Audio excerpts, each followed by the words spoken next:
Hello and welcome to the Business Solutions podcast, the show where we explore the courses, people and stories shaping learning at the University of Suffolk.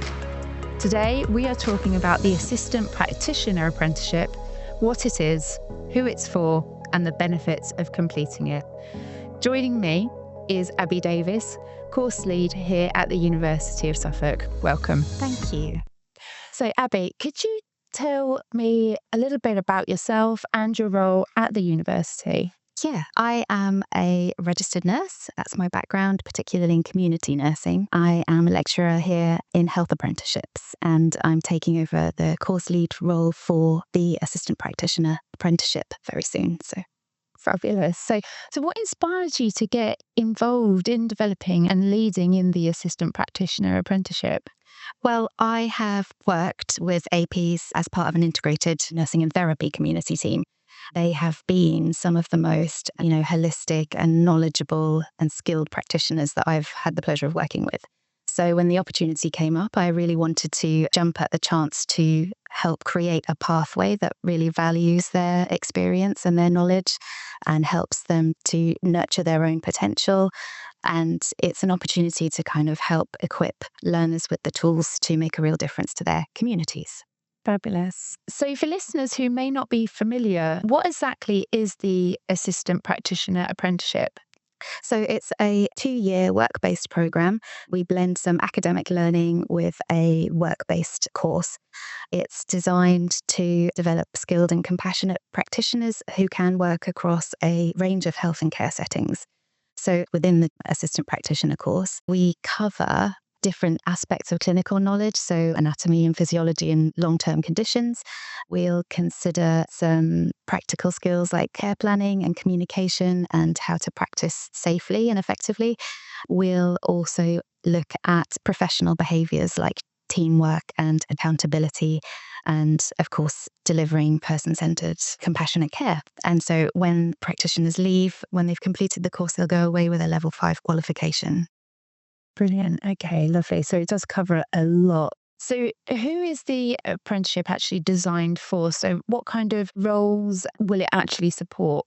Yeah, so the assistant practitioner apprenticeship is quite wide-ranging, really, in terms of the roles that you might be doing if you were going to come on board.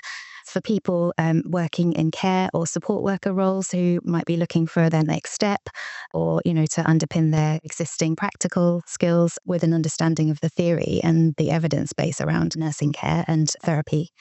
And I think I would say it supports quite a wide range of sectors.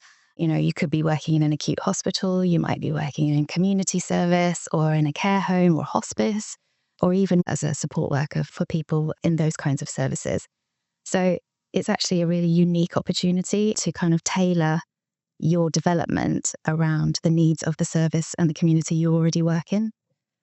Fabulous. So, and what kind of skills and experience is somebody that's going to be doing this apprenticeship likely to gain from coming on board with this?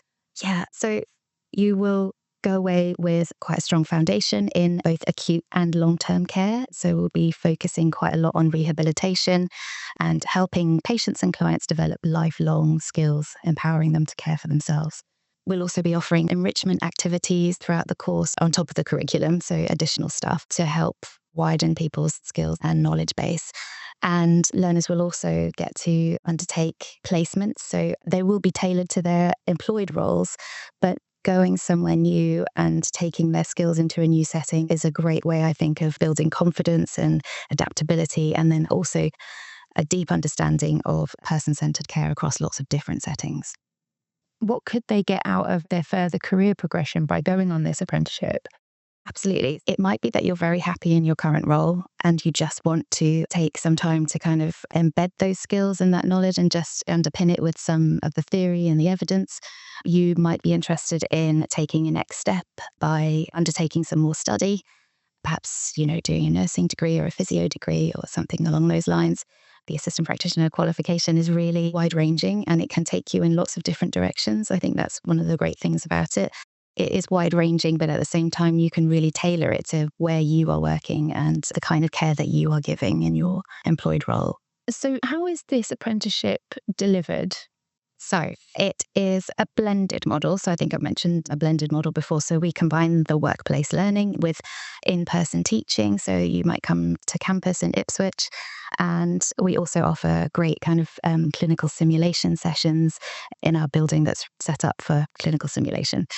We also do some online study. So you might kind of work at home or in your local library or in your workplace to do some of that online learning, but it will be a mix. And one of the great things about that is that it can be very flexible and it can work quite well. We have students on other apprenticeship programs who lots of them have families and lots of them, busy at work and they're busy lives. Maybe they travel from quite far to come to campus. It's really important that apprenticeships are flexible and that they work for people. Otherwise, we won't encourage people to come onto them. So, because it's an apprenticeship, you're working at the same time. So it needs to be something that you can actually fit within your work and your home life. Because obviously this is a level 5. How long does it take to complete this apprenticeship? So it's a 2-year apprenticeship. So in the first year, you work at level 4, and then in the second year, you work at level 5. And then after that, there's a 3-month period in which you need to complete the apprenticeship assessment, previously known as the EPA. So 2 years and then 3 months, just for your assessment on the end. What are the entry requirements to be able to come onto this apprenticeship? Typically, you are employed in a health or care role already, and you also need to have level 2 qualifications in English and maths. But that's it. And why do you think apprenticeships, particularly in healthcare roles like this one, are so important right now? I'm a really big fan of apprenticeships. I think they are so, so important because they are a really powerful way to grow our workforce in health and care, which is struggling with workforce issues. An apprenticeship really recognises the value of extensive experience and the knowledge that staff already have. And it's about investing in those people who already have all of this great knowledge and experience. And it really speaks to a lot of national, but also institutional targets around widening participation at university. I speak to students all the time who say, I can't believe I'm at university, when actually, I never thought I would get to go to university. And apprenticeships allows that. And I think one of the really important, the critical things about that is that the workforce then will reflect the people that we care for.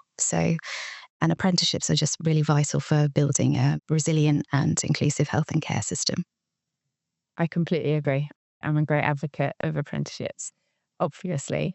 How do you think the apprenticeships actually fit within the wider mission of the university in supporting the workforce? What do you think is the actual benefit for the university in the wider section?